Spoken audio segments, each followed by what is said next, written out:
Moitas gracias por vir aquí a estas segundas jornadas. Onde están as mulleres da cultura? Aquí hai unha chea delas, polo que podo ver. A semana pasada subían aquí a contarnos as súas experiencias. Olga Osorio, Lula Doce, Paula Rego. Hoxe tres mulleres máis van nos contar pois o bonito e o complicado que a veces chegar e dedicarte ao que un quere, non? E moita xente dirá, pero a ver, canto estamos no 2020, ano fatal, cantas olas hai de feminismo, a primeira, a segunda, o xenofeminismo, aínda hai que seguir falando disto? Pois a verdade é que se hai uns datos demoledores co que podemos iniciar a charla, por exemplo, vai haber hoxe unha artista plástica. Temos que dicir que no Museo do Prado, das 1000 obras de arte que hai penduradas na sala, solamente 10 están asinadas por mulleres. Agora queren, un poquinho rectificar, hai unha mostra que se chama Convidadas, pero é algo que é flagrante. Vamos falar tamén cunha muller do teatro. Pois está igual, segundo a Asociación Modernas e Clásicas, das obras que se estrearon o ano pasado no teatro, soamente un 22% delas estaban dirixidas por mulleres. E responsables de salas e de teatros, pois o mesmo, ao redor dun 30% de xestoras dos teatros aí actualmente en España. En canto a literatura, pois mira, acabamos de celebrar o Día da Muller Escritora, temos outra literata connosco, pero aínda así, segundo datos do Ministerio de Cultura, o ano pasado o dobre de homes publicaron, o sea, o dobre de homes que publicaron máis que mulleres, non? É dicir, que isto supón un 33% tamén de estreas literarias asinadas por mulleres. Queda moi lonxe do 50% que non é que sexa exixible, que sería un poquinho o normal, o normalizado. Para non deprimirnos máis, senón que imos propor falar en positivo de futuro, pois imos presentarse a primeira muller que Iria Piñeiro. Ela defínese como cabareteira corriente, aínda que de corriente non ten absolutamente nada. Coñecémola da televisión, presentadora, guionista, actriz de cine, actriz de teatro, co CDG e últimamente coa súa peza propia, Anatomía dunha serea, onde fala dun tema que é casi tabú, a violencia obstétrica, a que sufrimos as mulleres cando damos a luz, un tema do que nunca se falara antes en riba dos escenarios. Ademais, música, cantante de tour, corista tamén, que eso tamén hai que promocionalo en Alféizar, exdirectiva da Asociación de Músicas ao Vivo, poeta, con Muralita, con María Lado, unha poesía moi combativa, moi reivindicativa e empresaria, porque un día fartouse de que non lle soara o teléfono e ela quere crear as súas propias expectativas e autoxestionarse. Quedan moitísimas máis cousas, Iria, pero sube tisa e comezamos con isto. Moitas grazas.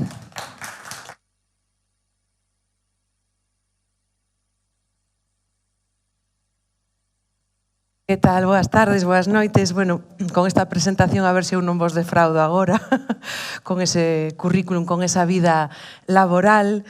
Faiseme un pouco estrano estar nesta era post-Covid, así non ver vosas caras, pero vexo vosas miradas e é fantástico. Tamén é un pouco estrano falar dunha mesma en público, non ter un espazo, é algo que non é habitual, ou polo menos na nosa xeración non estábamos moi habituadas. Todos estes espazos eran reservados aos homes, eran espazos masculinos, masculinizados tamén, e houbo que empezar a botarse para diante e ocupar tamén estes lugares como os teatros ou outros escenarios que son para todas e para todos. Entón, dende este nerviosismo, non, de ser escasas as veces que falamos coa nosa voz en feminino, pois eu contarvos un pouco a historia, brevemente, da miña carreira, do meu traballo, como farán as compañeiras agora. Nacín en Ourense e cando eu era pequena, criei-me entre Ourense e a provincia de Pontevedra tamén, que aí estaba a miña familia de orixe. Cando eu era pequena, teño 42 anos, nací no 78, non había esta programación que hai agora, por sorte, nos concellos, de teatro que lle chaman infantil, o teatro familiar, que se pode disfrutar en familia. Entón, agora vexo que é algo super positivo, que valoro moito, tamén teño un fillo de 4 anos, e algo maravilloso, a cantidade de espectáculos que podemos ver, que podíamos e que estamos volvendo a ver agora coas novas medidas, pero cando eu era pequena non existía isto. Eu recordo ir a algún concerto cos meus pais, escasamente vin o Lago dos Cisnes, que veu a Ourense unha compañía rusa.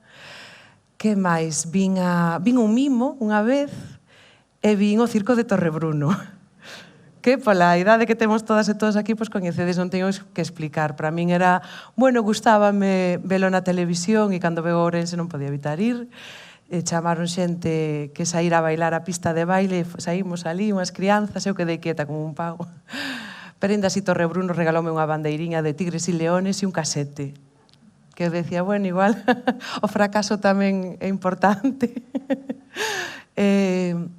Eran os recordos que tiña. Entón, referentes artísticos, no sentido de artes escénicas, vou vos falar soamente, pois eran escasos, principalmente masculinos tamén.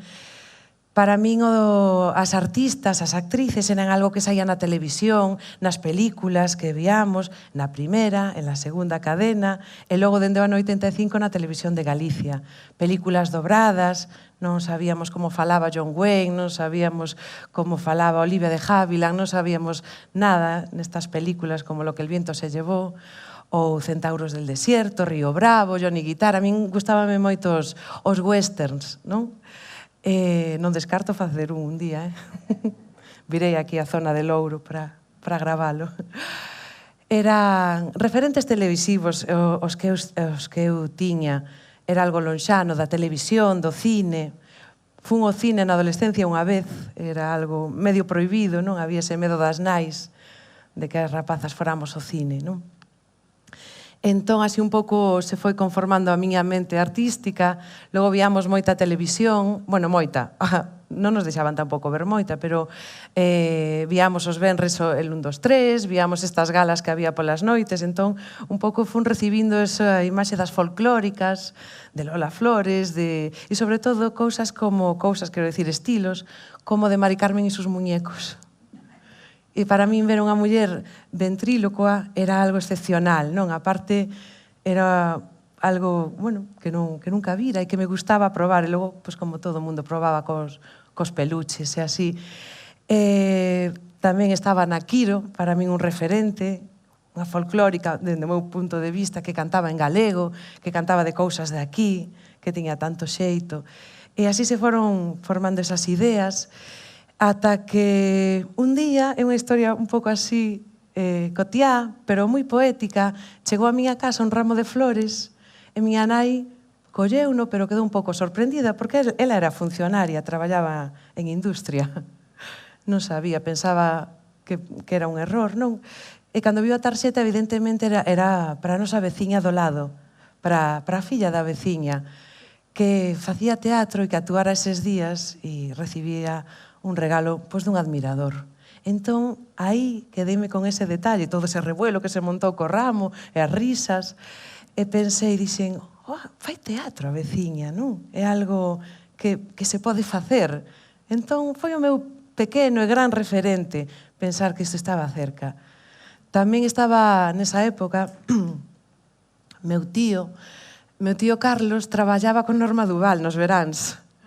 E era o máis exótico que había. El coñecía a Pedro Almodóvar, incluso eran cousas, a Sara Montiel, e eran cousas que el nos contaba, un home moi parco en palabras, pero cando lle tirabas un pouco, falabache destas cousas, non? De como facían, de como todo estaba grabado nun casete, como era toda aquela pantomima, non? Das galas de verán, como era todo. E tamén me traía autógrafos. Eu recordo o de Lita Claver, La Maña, e gardeino durante moito tempo. Marianico el Corto, e uns pompóns. Trouxérame como 4 pompóns que eu daquela non entendía, realmente eran como colas de coello que usaban as vedetes. E a mí iso gustaba, me gustaba o meu corpo de baile e todo eso que, non, estas imaxes que vos conto creo que as temos todas e todos en común. Pasa o tempo, e bueno, todo isto vai collendo forma, pasa a adolescencia e chega ese momento de decidir que queres ser de maior, que aínda máis ou menos non o sei agora, pero hai que dar o paso. Eu atrevime a decir que quería ser actriz en casa e non foi ben recibido. Máis ben foi así como ignorado, non? Decidín estudiar unha carreira que me sacara da casa e que me achegara a Santiago, porque ali estaba un sitio que era a Sala NASA e había unha compañía de teatro que eran os Chévere. E iso era Las Vegas, para min. Meu irmán andaba nese ambiente, meu irmán agora é técnico de son e de luces, de feito traballa con Chévere. E fume achegando ese entorno, e o entorno da noite, e en moitos entornos inesperados, como o colectivo gay, onde participaba en algunhas festas, o comité antisida. Dese modo fun empezando a travestirme tamén, a disfrazarme e encontrarme como artista, non? Con minúsculas, porque artista é unha palabra moi grande, pero como creadora, vamos a usar esa palabra que me gusta máis. Fuchicando, empecé a actuar no Café Teatro, e dai chegou o cabaré, que para min é o meu mundo máis querido, porque aí son libre, son dona do que fago, traballo en equipos principalmente de mulleres, e equipos onde non hai xerarquía, que é algo que eu detesto e que me costa, bueno, que me costou a hora de encaixar en espazos como podían ser a televisión. Gústame moito a televisión, valora moitísimo, creo que ten moitísimo potencial e que se poden facer cousas maravillosas, pero, entre outras cousas, hai unha xerarquía moi potente, ou polo menos eu así a vivín como actriz, presentadora.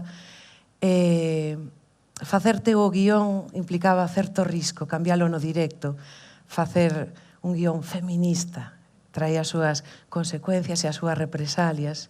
Traballei tamén en cine, como vos contou Marta, pero non é algo que poda pagar a luz todos os meses. É algo, bueno, no que ao final non centrei os esforzos que eran nun principio onde quería dirixirme. Entón notei que nas artes escénicas, no teatro, no cabaré, na performance, en todo o que se producía así en directo e en cercanía co público, que se podían crear cousas maravillosas e que se podía cambiar o mundo. Ente que fora pouco a pouco. E así fun collendo o meu lugar, o meu sitio con moito esforzo, as referentes femeninas que eu tiña, porque xa vos digo que era un mundo moi masculino, que no cabaré tamén estamos moi unidas á música. Vou coller auga, Levo levantada hoxe desde as 7. E falando desde as 9, así que, con permiso.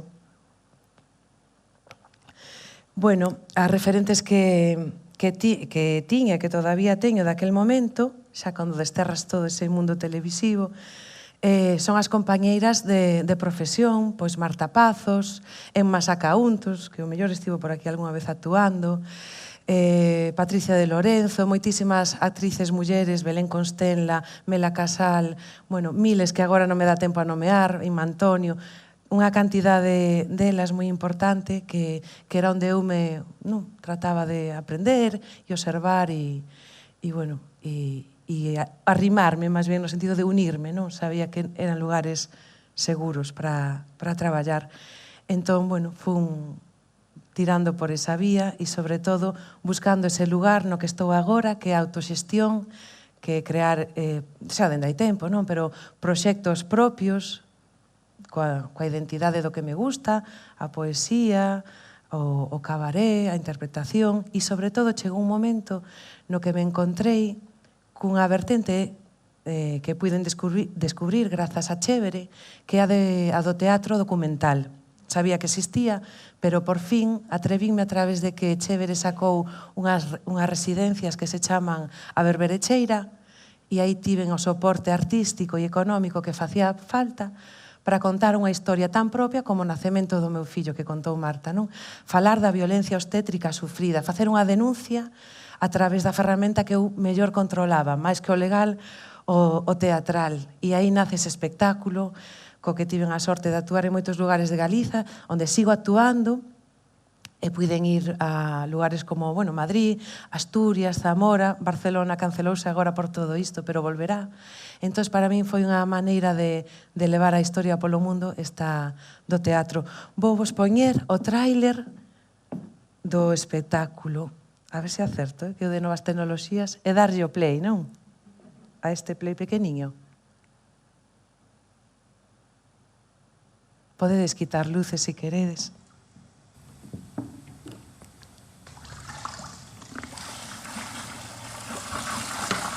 Desde que son serea, de cando en vez, preciso sentir o tacto da auga no lugar onde antes tiña as pernas. Converterse en serea non é algo sinxelo, aínda que todas as mulleres levamos a posibilidade da serea dentro.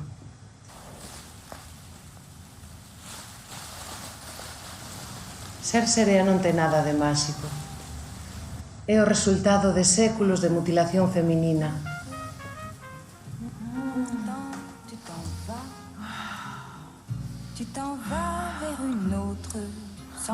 Plan de sometimento femenino perfecto.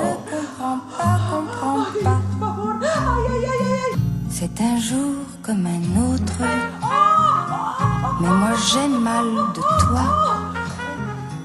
Moi qui riais des autres, aujourd'hui, c'est vous deux qui devez rire de moi, rire de moi. Toi, tu prends à jamais tout. As sereas somos seres tarados. Ni sequera entramos na categoría de seres reais. Somos un ruxe-ruxe. Moi poucas persoas poden asegurar que existimos. Hagas vos. Vos estades aquí, escoitades o meu relato. Sabedes que existo.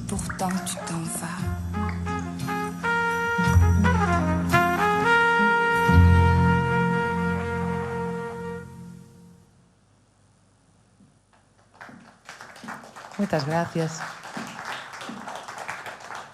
Bueno, este é un avance pequeno, vamos a estar un pouco longe, un pouco cerca en Arteixo, día 20, por si xa fago publicidade aquí, por si vos interesara moito.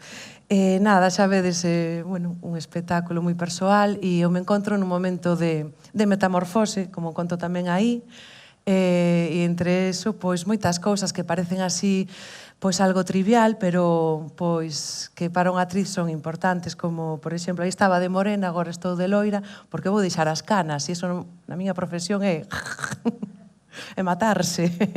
En vida hai unha ditadura moi grande do aspecto e do físico, deixar que os quilos e o corpo cambie, desaparezcan ou aparezca, o que sexa, todas as modificacións, pois tamén na nosa profesión están moitas veces moi penalizadas, é moi complicado.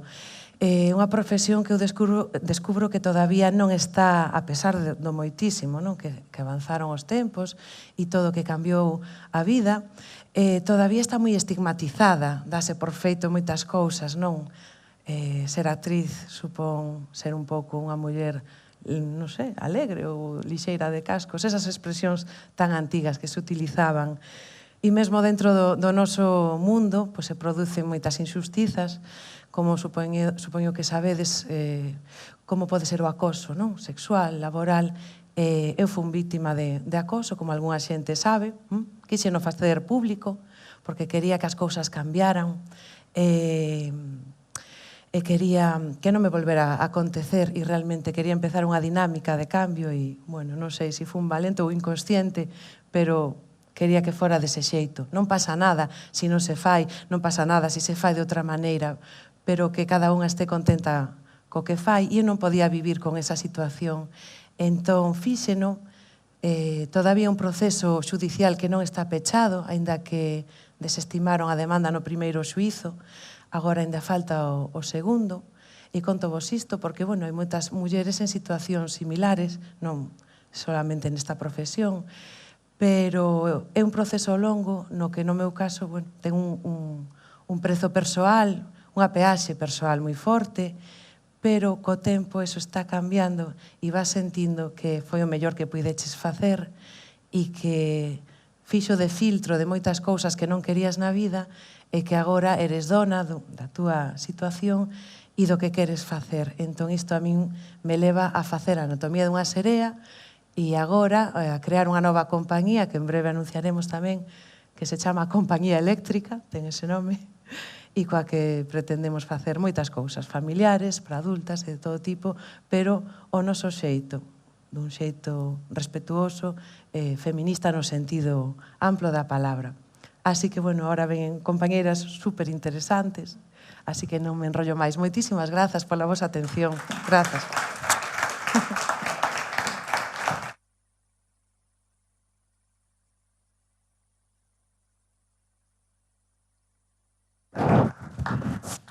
Bueno, a verdade en grazas de dar unha aperta, pero bueno, non se pode, pero quedamos apertadas todas. Pois unha experiencia de vida e agora ven outra, de outra muller, de outra xeración, Carmen Senanda, ela é artista e penso que o que máis me chamou a atención ela de Muros, ela aquí, Que sempre quixeche ser artista, porque aos 13 anos xa foches estudiar a Santiago de Buxo na Escola Mestre Mateo, xa para prepararte para a Facultade de Salamanca, unha das máis prestixiosas, volveches a Santiago, especializada en arte contemporánea, en museoloxía, e sempre compatibilizaches pois a túa carreira artística tamén coa docencia que ahora impartes, non? Empezaste a expor no ano 81, ten obra túa en instituciones como Macub, a Marcos Valcárcel, en Bélxica, etcétera, etcétera. E chamoume tamén moita atención que se camiñamos pola beira do mar en moitas vilas de Galicia, por exemplo, aquí en Puente Nafonso, aquí Pretiño, en Cervo, na Coruña, hai grupos escultóricos teus. Pese a que definen o teu estilo como moi informalista, moi abstracto, sen moitas referencias concretas, a verdade é que a túa obra chega e emociona. Por exemplo, as series encravados, que son como son moi dramáticas. Penso que a partir dun estilo tan informalista ou abstracto como teu, a verdade é que a túa obra emociona moitísimo. Pero, bueno, penso que mellor sube e nos contas o resto da túa obra. Grazas. Gracias, Marta.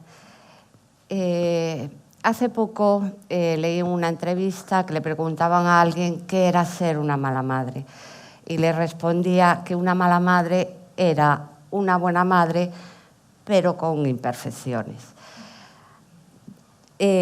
Con esta frase quería explicaros un poco cómo pude conciliar mi familia, mi profesión y mi pasión, que fue el arte. Yo me marché a Salamanca a estudiar allí. Bueno, pues en tercer curso, pues estas cosas que pasan, te enamoras, te casas y tienes el primer hijo.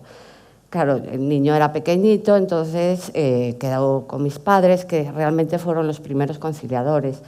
Yo seguí estudiando y cosas que de la vida, bueno, pues a los 13 meses nació mi segundo hijo, Carlos.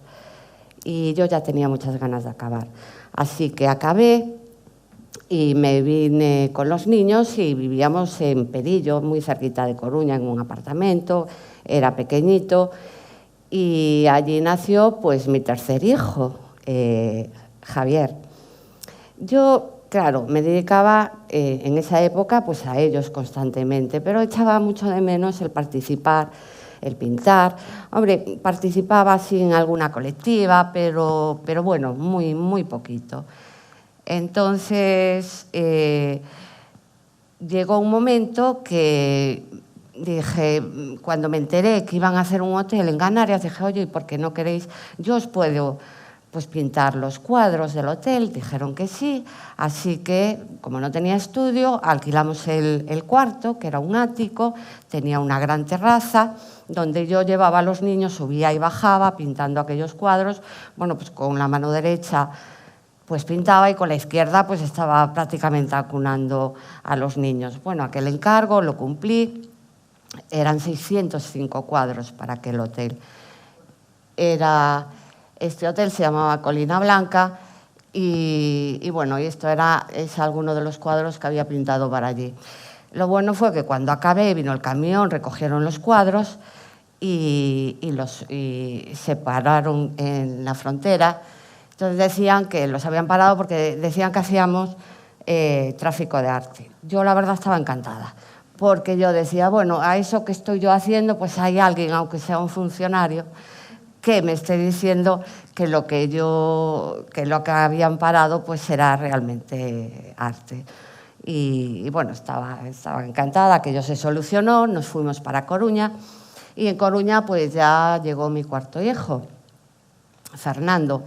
Entonces, bueno, era realmente complicado, pero en ese momento, bueno, pues me llamaron para trabajar en educación y claro, trabajar en educación al principio no había conciliación y entonces yo me tenía que ir muy lejos, prácticamente estaba 3 horas diarias en el coche, entonces eran todos los días. Entonces lo que más echaba de menos pues era, aparte de los niños, me molestaba muchísimo esas 3 horas en el coche encerrada sin hacer realmente nada. Entonces bueno, pues le di un poco la vuelta y pensé, bueno, muchos de vosotros sois padres y madres, y si se os pregunta qué momento del día era el más bueno para vosotros con los niños, diríais que cuando estaban durmiendo. Bueno, pues así me sentía yo dentro del coche, es decir, vale, estoy aquí en este habitáculo, voy a estar 3 horas, pues en estas 3 horas planificaba lo que tenía que hacer al día siguiente, lo que tenía que hacer con los alumnos y lo que realmente empezaba a hacer, que era la obra pública, diseñaba mentalmente. Yo llegaba a casa, estructuraba todo en un papel y así, bueno, pues iba haciendo las pequeñas cosas y creando las pequeñas intervenciones urbanísticas que hice. Esta es la de Cervo, esta es en Cayón, esta es en El Burgo, en Coruña, y esta es la de Outes, que la de Outes, bueno, tengo una anécdota, porque claro, cuando me mandaron a hacer, me querían que hiciera una pescantina, yo no tenía estudio, yo vivía en un piso. Entonces el hall, bueno, pues era medianamente grande, entonces llevé todo el barro para aquel hall. Y en aquel hall yo hice, modelé toda esta figura que era tamaño natural. Pues, os podéis imaginar, con 4 niños el barro pues llegaba al último rincón de la casa. Entonces, bueno, pues fui sopesando un poco el día a día. Por eso la otra, cuando puse el silencio, todo lo ordena, y es cierto, yo ordenaba realmente lo que tenía que hacer diariamente y el diseño de mis figuras. Entonces, a partir de ahí, bueno, cuando me llamó la Xunta también, porque antes había mucho eso de la hermandad con las demás ciudades, en este caso era la capital cultural, querían que la capital cultural Santiago se hermanara con Aviñón en ese año que había sido capital cultural. Entonces me mandaron a hacer un cuadro, pues eran 3 metros. Yo seguía en el piso, el hall no tenía espacio para hacer 3 metros, entonces pues lo puse en el pasillo. Y bueno, pues eso, un cuadro en el pasillo, un lienzo con pinturas, con brochas, y soltar 4 niños allí. Imaginaros, yo, claro, cada vez que venía de trabajar, decía, pues si yo no puse tanto color aquí. Entonces era así una constante lucha, más que lucha, era pues solventar los pequeños problemas que iba teniendo día a día. Y bueno, entonces en el verano, los veranos, ¿qué hacía? Pues los veranos aprovechaba y me presentaba estas becas, sobre todo antes en las grandes, pues hacían como de mecenazgo y seleccionaban artistas durante 15 días pues para pintar. Entonces a mí me fueron seleccionando en la beca de Fenosa, de Unión Fenosa, con Lucio Muñoz, con Rafael Canogar, que fueron referentes míos cuando yo estaba estudiando en Salamanca. Y en eso, ¿qué hacía? Pues yo lo que hacía era pintar. Realmente la producción que yo iba durante todo, iba a lanzar, o sea, iba a presentarme a concursos, iba a presentarme a certámenes, a premios. Entonces, producía en esos veranos, si me seleccionabas, en esas becas. Y entonces diríais, bueno, ¿y qué hacías con los niños? Entonces, pues con los niños pues hacía esto. Yo venía a Muros y Muros, yo no sé si os acordáis, pero hace 25 años Muros estaba lleno de niños. Sobre todo la calle de atrás de mi casa, imaginaros, yo tenía 4 niños, pero cada uno de ellos pues tenía 4 amiguitos y entonces estaba constantemente lleno de niños. Las casas estaban abiertas, entraban, salían, o sea, yo dejaba, entonces iban y venían. Entonces yo sabía que no me estaban echando de menos, por lo menos esos 15 días cada verano. Y el marido, bueno, pues cuando me seleccionaron en la Fundación Miró allá en Mallorca, bueno, pues conciliamos y se vino conmigo. Y entonces, bueno, pues así íbamos solventando un poco las situaciones que nos iban surgiendo. ¿Qué pasa con todo esto? Que claro, los niños iban creciendo, yo tenía que ir a trabajar muy lejos y aparte tenía que desarrollar realmente mi pasión, que era el arte. Entonces, fue una época en que yo llegaba a todos lados tarde. Tal es así que tuve hasta la sensación de que quedaban conmigo media hora antes para que llegara a mi... Entonces, en esa época fue cuando hice, ya no me llamaron para hacer una unidad escultórica como hacíamos en los diferentes pueblos, sino en este caso ya fue todo un paseo. En este caso es el Paseo de Casablanca, en La Coruña, está jalonado, están con estas figuras que yo ahí, bueno, pues para poder realizarlas, para ver un poco el resultado cuando iba allí, pues tengo llevado a los niños conmigo. Por ejemplo, esta fue modelada in situ dentro de la roca. Entonces, bueno, pues yo estaba ahí, los niños estaban por un lado, por otro, y bueno, fui sorteando un poquito así la situación. Esta es la de Viveiro, pues lo mismo, se llama el Paso Febe, por encima pasa el tren, entonces yo lo que tenía que hacer era intervenir dentro de ese túnel, bueno, pues dejarlo un poco más escultórico, más artístico, y luego ya me llamaron para diseñar la calle de Ortigueira, que realmente ahí ya me dieron toda una calle, o sea, me decían, no, desde el pavimento, o sea, desde el diseño del pavimento hasta del diseño de las unidades escultóricas que formaban parte de la calle. Las unidades escultóricas yo las hacía en una metalistería, iban también soldadas con unos hilos y llevaba unos esmaltes. Los esmaltes tenía, bueno, gracias a una amiga que era esmaltista, me dejó un horno y yo en casa formaba esos esmaltes que luego iba a la metalistería y los íbamos soldando. Habíamos hecho el diseño de las farolas, esta es una, y el diseño de aquella intervención. Todo esto ya dentro de la propia calle. El diseño de la fuente también, bueno, fue la verdad una intervención muy bonita, a mí me gustó mucho hacerla, esto es en la metalistería donde estábamos soldando los hilos, y bueno, y luego ya me llamaron para hacer las esculturas de la Torre de Hércules, me dieron un trozo dentro del segundo tramo del Paseo Marítimo, porque la iban a llenar de esculturas. Entonces, bueno, a mí me dieron el trozo en donde puse las torres, las mujeres de Hércules. Hércules tuvo 142 mujeres y todas morían por su amor. Entonces, realmente era un poco el homenaje a esas mujeres que dentro de la mitología, aunque tuvo 147, solo con nombre aparecían referenciadas 10, que son esas 10 que las puse enfrente de la torre. Si pasáis por allí tenéis que fijaros porque prácticamente son imperceptibles, aunque miden 3 metros de altura. Se mimetizan mucho con el mar, con el entorno, y era un poco jugar con esa invisibilidad de esas mujeres. Aquí veis una. Y luego ya me llamó Arta Brosandeu, bueno, pues querían participar en el ascensor. Hubo un concurso público, se presentaron muchas empresas, y entonces había una parte que era una parte escultórica y artística que iba dentro del diseño. Entonces yo, bueno, participé con ellos, ganamos el concurso, que la verdad era muy bonito, es el ascensor que va por toda la cantera. Y entonces tú vas bajando en ese ascensor, la cantera está enfrente de la Torre de Hércules. Entonces mi proyecto era que mientras tú bajabas en ese ascensor, tú ibas viendo las figuras jalonadas a los lados, donde representaban la muerte de Gerión.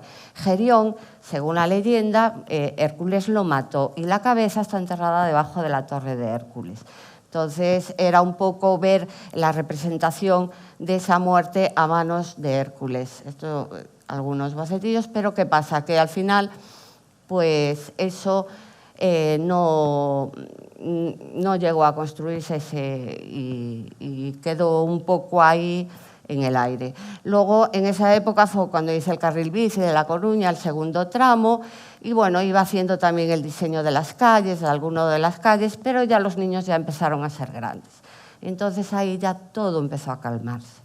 Entonces era como que los proyectos eran mucho más serenos y empecé ya haciendo empecé participando, bueno, ya seguía participando, esto no va, en concursos, y entonces con aquello que yo había hecho, que yo hacía cada verano en los talleres de arte, bueno, pues me presentaba, me iba presentando esos concursos. En esta época puse esta foto porque en realidad Sorum, vosotros lo conocéis, fue un grupo que se formó para viabilizar un poco la cultura de este pueblo. Ellos daban premios, bueno, obra literaria y obra artística. Entonces veníamos a exponer cada año, durante 6 años, nos llamaban a un grupo de aquí de Muros para exponer aquí en el Centro Cultural. Se disolvió y nosotros seguimos un poco con esa estela, con lo cual cada año, cada verano que hacemos la exposición, este grupo pues es un pequeño homenaje a este grupo anterior, a Sorum, que gracias a ello, bueno, pues nosotros nos unimos y seguimos trabajando en Muros para poder hacer y realizar la exposición. Bueno, ya os decía que el tiempo todo lo calma y sí, porque realmente la obra que yo estaba realizando fue una obra mucho más medida, mucho más tranquila. Aquí veis en algunos espacios expositivos donde estuve, desde el MAC, el Centro Nova Caixa Galicia, se veía que ya las obras tenían esa especie de serenidad que no tenían las anteriores. Yo creo que esta es que también la traje aquí en Muros, bueno, parte de unas obras expuestas, y bueno, y no quería que vierais, por ejemplo, cuando José Luis, que era un comisario de exposiciones, montaba las exposiciones, para que vierais un poco cómo esas exposiciones iban montadas. O sea, realmente lo que hacía era darle valor a la obra. O sea, no era llegar a un sitio y colgar un cuadro, sino que todo el espacio se intervenía para cada una de las obras. Esta fue la obra que participé ahí en el Madariaga. Ya veis cómo esta otra exposición era con esos flecos, haciendo referencia a los flecos esos antiguos de las mantillas que llevaban las mujeres. Entonces tú, para ver la obra, tenías que adentrarte entre esas miles de filigranas y de flecos. Esta es la obra que presenté, que era Dala y Joya, que era Mujeres por Mujeres. Y bueno, otra exposición que comisarió José Luis, que ya veis, cerraba todo y construía solamente puntos de luz, que era muy interesante y quedaba muy bonito. Entonces, entre varias de ellas, esta fue en el Faro de Camariñas, que lo mismo, era de José Luis, el comisario. Entonces lo que hizo fue, tituló la exposición Arte en la Luz. Venía muy a cuento con eso de que estaba en el Faro de Camariñas, cerró todo el faro, o sea, no había prácticamente luz por ningún lado, y tú entrabas a esa exposición y veías cada una de las piezas, bueno, pues con un golpe de luz potente, y era como el espacio le ganaba. Y luego ya lo último que hice, lo que hice fue en la parroquia de los Rosales, en La Coruña. Entonces el párroco me pidió una cruz de entrada, una cruz en el hall de entrada antes de entrar al recinto sagrado. Y bueno, construí esta cruz, que como veis es una cruz que tú entras y por efecto de la perspectiva, yo también jugué un poco con eso, era como esa cruz que se va convirtiendo y parece que te va abrazando a medida que tú vas entrando en el recinto. Si veis un poco la diferencia, se nota muy bien.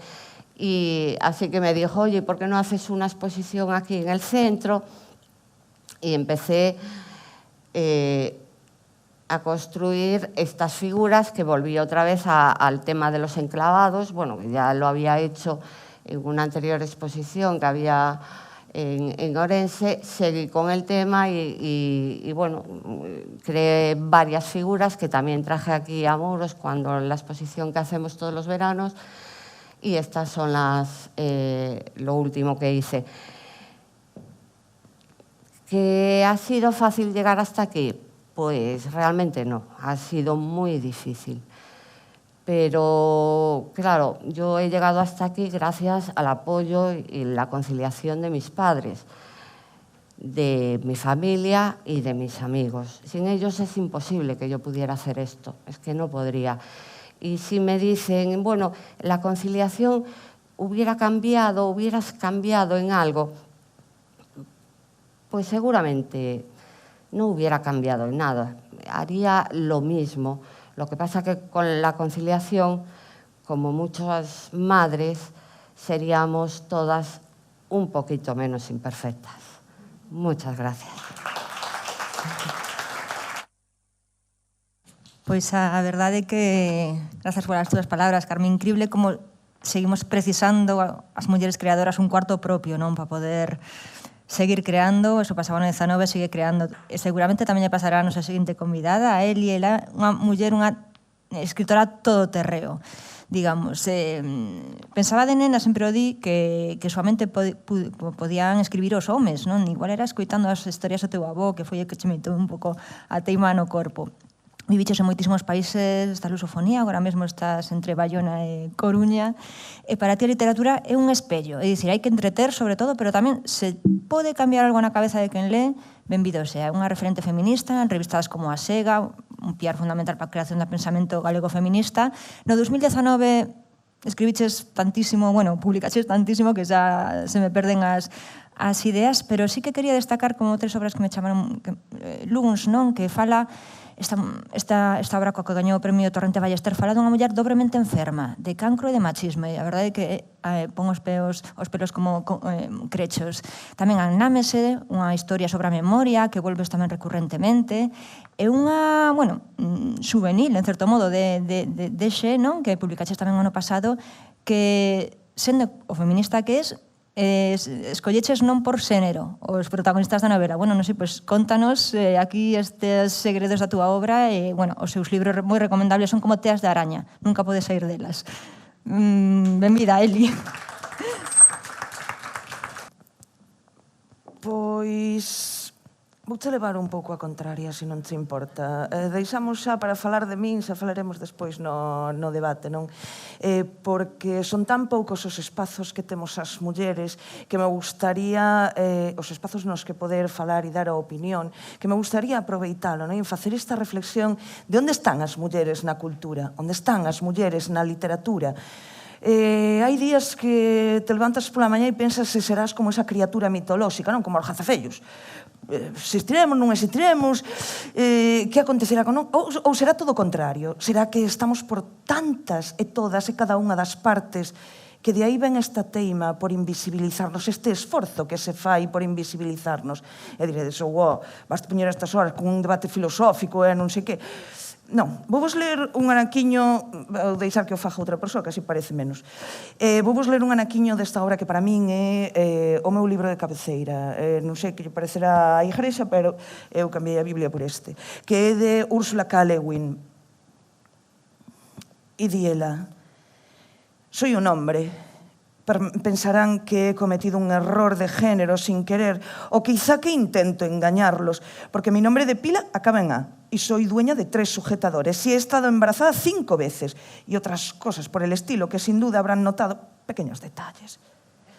Pero los detalles no importan. Soy un hombre, y quiero que me crean, y que lo acepten como un hecho, tal como lo acepté yo misma durante muchos años. Las mujeres son una invención muy reciente. Soy el masculino genérico.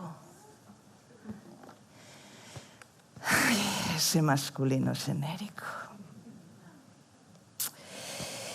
Ese traballiño que está pasando o sistema para dicirnos que temos o xénero equivocado.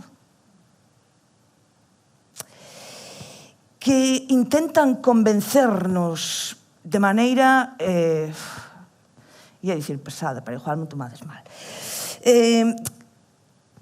unha e outra vez, e veñera, incansablemente, tentan acabarnos coas forzas e acabarnos coas paciencias. Bueno, ali temos os exemplos de como agora que temos que dicir rapaces e rapazas, pero non estabades de acordo antes. Si rapaces se inclúe a todo o mundo. Bueno, sí, claro. Sí, claro. E entón, por que a xente dos avións non se chaman azafatos? Porque lles pareceu moi mal. Pareceuches moi mal. E houve que cambiar a palabra. E agora son auxiliares de vuelo. Uau, viva a economía lingüística. Ben, nesta tentativa non pensedes agora que eu estou descubrindo a pólvora.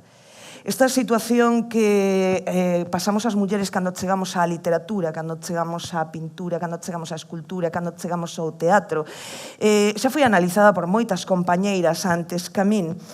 Unha delas é Joana Rus, non? Neste libro, Como acabar con la escritura de las mujeres, nas que Joana Rus describe as ferramentas que utiliza o sistema para borrarnos, para desaparecernos da historia as mulleres. E aquí na literatura, cando falo de sistema, falo das persoas editoras. Non vou andar con eufemismos. Dos editoros, dos escritoros, dos críticos, dos libreiros e de quen consumimos eses produtos. Porque todas estas persoas axuntan para que non existamos. Non vos vou ler todo o libro, porque sou de xente grande, e basicamente porque me mata a organización que non temos tempo, pero sí vou, e quero lervos cales son estas ferramentas. E para iso vou vos pedir unha cousiña, vou vos pedir que fagamos un exercicio de imaginación, un exercicio xuntas. Imaginad un montón de señoros aí, tipo mesa desta do rei Artur, así todos intentando pensar como é que poden facer máis cartos, como é que poden gañar máis. Para iso necesitan quitar a metade da poboación. Somos un pouco máis da metade das mulleres, pero bueno. Como facer para convencernos de que non existimos, para convencernos de que estamos erradas? Pois a primeira ferramenta que sinala a Joana Rus e que vivimos nas nosas carnes, acaba de explicarlo a compañeira, son as regras que non están escritas, non son formais, agora reais. Metémoslle 14 horas de traballo. Psst. Total, poden con iso e máis. Ou, igual, ese non hai un servizo público de conciliación. Zasca, faz. Aí xa temos máis caladiñas. Ai, raio, pero que as hai rabudas. E a pesar de todo, crean.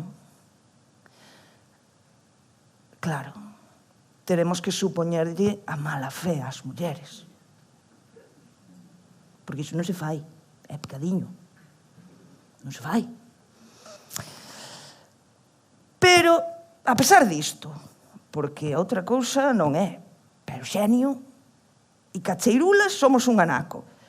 Seguimos creando. E entón, que fan? Pois, néganos a autoría. Negación de la autoría.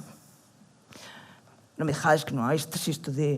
claro, é que yo escribiu o home.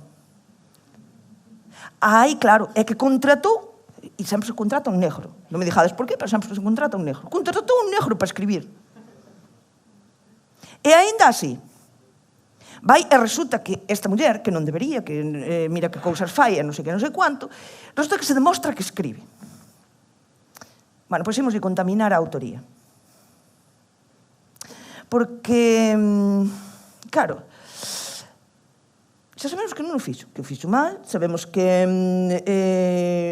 realmente escribiu, non? Entón, o que nos comentaba Iria no principio, como podemos contaminar esa autoría? A base de queimar as mulleres, a base dos acosos, a base das críticas, a base de cousas que non teñen nada que ver coa literatura. Parece unha parvada, pero as denuncias por acoso son contadiñas. Son contadiñas porque o prezo, como escoitamos das compañeiras, o prezo que hai que pagar é brutal. Brutal. Persoal e laboral, ademais. E as compañeras da poesía galega nos anos 90 decidiron rachar xa con todo. E decidiron publicar. E o que aguantaron esas mulleres foi incrible. Que aconteceu? Ou as feministas, María Xosé Queizán, nos anos 70, que aconteceu con todas estas mulleres que nos abriron o camiño as que viñamos detrás? Eu non podo falar da miña obra, na miña lingua, sen todas as mulleres que se deixaron a pel antes. Todas estas mulleres que se deixaron a pel antes, continúan, e mira que son tercas, e volven outra vez, e continúan. Continúan escribindo. Vale, pois non nos queda outra que non sabemos onde metelas. Somos como os xorrones que nos traen de vinidor nas vacacións, que non sabes que facer con ele. Entón, claro, non hai unha categoría para nós, non sabemos se somos poesías, se somos narrativas. Isto pasa ao Seique de Susana Sánchez Arins, que agora nin quen sabe onde meter o Seique, porque podía ser unha novela histórica, pero non é unha novela histórica, porque fala das mulleres, as mulleres non falan nas novelas históricas, fala da guerra civil, pero non conta a guerra civil porque en Galicia non houve guerra civil. Entón, estamos perdidas por aí. Isto acontece e levanos a cousas como, pois iso, hai ano e medio, organizouse en Santiago unhas xornadas de literatura negra. Tamén o nome ronca yo eixo, non? Pero bueno, o caso, que chega ali o organizador e dixo, xo, é logo que non hai mulleres aquí, que non hai mulleres na programación e tal. Por que non hai mulleres, non hai escritoras galegas que escriban novela negra? E a miña pele dicía, hostia, pois menos mal que levei un premio que teño o libro publicado hai 2 meses. Arantxa Portavales, Ledicia Costas, Uxía Casal, a min viñame unha morea de nomes de autoras galegas e dicía, ia dicir un taco, con eso, e dimo a cara, a min, dimo a cara que non hai novela negra. Pois que en Galicia as mulleres non escriben novela negra, que os saibades, di este señor. En fin, claro, que acontece con isto? Pois acontece que nos dá igual, que imos seguir publicando e imos loitar contra todo isto. Pero claro, temos as críticas aos contidos, non? Isto é moi curioso. Xoana Rus chamalle o doble raseiro dos contidos. E vou aproveitar a anatomía dunha serea, non? Aló, fomos na Coruña a ver a anatomía dunha serea, e veo o meu rapaz. Ostras, o rapaz está crecido, O rapaz tiña 12 anos cando foi. Nisto, aló, íamos todos contentos, tal, cual, na porta. Ei! E dime, mira, esta obra de teatro eu creo que vai ser moi violenta para o rapaz. E a miña pele decía, coño, pero se este non sabe que... Vos vistes algún videoxogo dos que xogan os rapaces? Que lle pegas un tiro a unha persoa e salen 70 cachos aí por todos lados, 70 anacos, todos vermellos, sangue por todos lados. E dixolle, mira, sei de que vai a obra, traio o neno porque o quero traer, e nesto chegasme así, isto é un gran secreto, e dime, pero ti sabes que vai dun parto?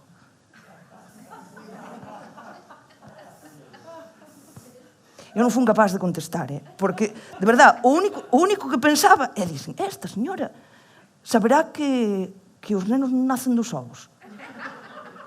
Eu xuro-vos que non daba crédito, pararonme na porta e tal, e o rapaz mirábame en plan, pero que está pasando? O doble raseiro, é dicir, poñemos un Call of Duty, matamos un montón de xente, pero as obras escritas por mulleres sobre cosas de mujeres son moi violentas, moi violentas. E non podemos falar aos rapaces. Fago vos spoiler, o rapaz traumatizado non saliu, gustoulle a obra, pasou no ben, e viu cousas piores na vida. Claro, a que nos leva todo isto? Lévanos ao illamento. Somos illas. Fálase de nós como da primeira persoa que foi á Lúa. Si é que chegaron, e non nos engañaron. Somos raras, raras. E chegamos desa maneira, chegamos ás anomalías. Claro, vos pensades, pois nada, temos un día das letras gallegas, sí, acabo de utilizar o ton do galloso. Temos un día das letras galegas que leva unha morea de anos celebrándose, desde 1963. Entón, dixeron, bueno, imos poñer a cuota. Esta cuota, falaches da SEGA, e nós, cando falamos así de cuotas na SEGA, pois chamámoslle a cuota da CONA, non? Somos a CONA necesaria nese... Bueno, pois no 1963 poñen o día este. Eu son moi mala en matemáticas, son moi mala en matemáticas, pero dame unha morea de números, Se tuvera tantos millóns como a días que se celebraron, xa non estaba aquí, De todos eses anos que se celebraron, hai 4 mulleres a que se lles dedicou. 4. Somos esa anomalía. Se eu agora, e tranquilidade que non vou baixar aí, non vou preguntar, vos pido un... Bueno, se xa vos pregunto os nomes, isto xa vai pa nota. Pero xa vos dixo, o día que o celebraron, acordadesvos da bolsa do Jadis que poñía un poema de María Mariño? Non sodes capaces de dicirme un poema de María Mariño. A menos que traballarades no Jadis, claro. E despois, estes señoros da RAG, que son os que toman decisións, venenche coas historias estas de... Bueno, é que as mulleres non escribides moito. Non se vos pode dedicar o día. Xela Arias, Luisa Villalta, ti mira as obras das mulleres e dis, hostia, pois é que non escriben, non. Teatro, música, narrativa, poesía, iso sí, quietos aí, que houbo que dedicarlle o día aos trovadores galegos. Pero, cal foi o problema? Que a composición dun trovador non chegaba, e xuntaron 3. Tres trovadores. E dedicaronlle a 3 trovadores. Ai, pero aí dá igual. Que acontece con estas anomalías, o que falaban as compañeiras? Non coñecemos as referencias, non coñecemos mulleres ás que imitar, porque precisamente estes señoros do sistema patriarcal, dedicáronse a dicir que as mulleres escritoras, primeiro estábamos todas mal da cabeza, había que meternos no psiquiátrico e tal, e sufríamos unha enfermidade moi rara que se chamaba histeria, que se non vistes o tratamento da histeria, recomendo lo que busquedes no Google, porque ides flipar. Era, vamos, a excusa dos médicos para meternos a mao, non vou dicir outra vez, por aí. Caso, que nos faltan todas estas mulleres, e as que hai, teñamos nomes como putas, solteironas, desquiciadas. Queredesme explicar que nena quere seguir ese referente? Quen quere, con 5, 6 anos, ser escritora para que lle chamen iso? Se eu agora vos pregunto de Rosalía, o que me ides decir é, ai, tiña un cravo cravado no corazón, pobre, que triste estaba. Estaba tristirma. Pero precisamente Rosalía foi unha das nosas primeiras feministas que todo este sistema ocultou e vendeunos a idea de adeus ríos, adeus fontes, ai, que triste estou. Estaba triste todo o día e choraba todo o día. Esta, creo que non volas nombrei todas, pero bueno, xa imos pola 10. Imos pola 10, que son as reaccións. As reaccións lévannos a que ao final xa non sei onde teño papel. Nos vendan un produto. Non só que nos vendan o produto, que nos vendan mal o produto, e tragámolo. E tragamos todo isto que acabamos de contar. E leva isto, a última ferramenta, a estética, que as nosas obras non saen nos cartaces, que nos lugares nos que se toman decisións nós non estamos, que as nosas obras non se traducen. Convídovos a que busquedes nesta pandemia as publicacións de mulleres que se fixeron no primeiro semestre do ano. É vergoñento. Se non se publican, non se ve, non sae nas librerías, non se compra. É realmente vergoñento. Falamos de Rosalía. Rosalía xa reivindicou as compañeiras. Rosalía, esa Rosalía que nos venderon como tristeira, foi a primeira que loitou contra aquela idea tan xeralizada e que nos impedía escribir ás mulleres, dicían que nos impedía escribir ás mulleres porque non tiñamos alma. Non estou falando da Idade de Pedra, estou falando de onte. Posible me sería añadir, é o prólogo de La hija del mar, posible me sería añadir que mujeres como Madame Roland, cuyo genio fomentó y dirigió la Revolución Francesa en sus días de gloria, Madame Stel, tan gran política como filósofa y poeta, Rosa Bonheur, la pintora de paisajes sin rival hasta ahora, Jorge Sanz, la novelista profunda, la que está llamada a compartir la gloria de Balzac y Walter Scott, Santa Teresa de Jesús, ese espíritu ardiente cuya mirada penetró en los más intrincados laberintos de la teología mística, Safo, Catalina de Rusia, Juana de Arco, María Teresa de Austria y tantas otras cuyos nombres la historia, mucho más imparcial que los hombres, registra en sus páginas. Protestaron eternamente contra la vulgar idea de que la mujer solo sirve para las labores domésticas y que aquella que, obedeciendo tal vez a una fuerza irresistible, se aparta de esa vida pacífica y se lanza a las revueltas ondas de los tumultos del mundo, es una mujer digna de la execración general. Xa o denunciaba Rosalía,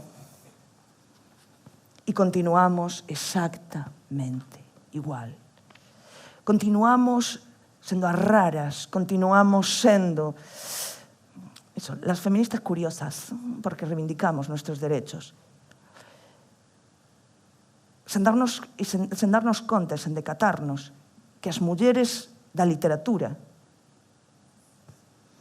por exemplo, a miña médica, que acaba de gañar o Pure Dora Vázquez. Son as mestras que escriben historias como Superúlex de heroínas, ou Lúa en Ningures, que fala das persoas refuxiadas, da poeta, que nos fala de amores diversos e traballa de camareira para gañar o pan que nos dice a Iria, para comer todos os días. A novelista que coida. Seguimos exactamente como nos contaba Xoana Rus, pero todo isto ten unha solución e todo isto nos podemos darlle a volta. Este traballo que fixo Rosalía de citar as compañeiras, este traballo que fixo Rosalía de investigar, e non tiña Google, podémolo facer todas e cada unha das persoas que estamos aquí, porque de vos depende que a compañeira do teatro teña para comer, que a compañeira da pintura teña para comer, que a compañeira da literatura teña para comer. E como facemos iso? Consumindo. Consumindo produtos de mulleres, feitos por mulleres. Non vayades agora ali á tenda e encarguedes 70 libros, só. Con sentido tamén. Pero sí, buscádenos, recomendádenos, lédenos, porque é a única maneira de romper contra esta tendencia, contra esta forza contra este inmenso traballo que o patriarcado fai para borrarnos da historia. E isto está nas vosas mãos. Moitas grazas.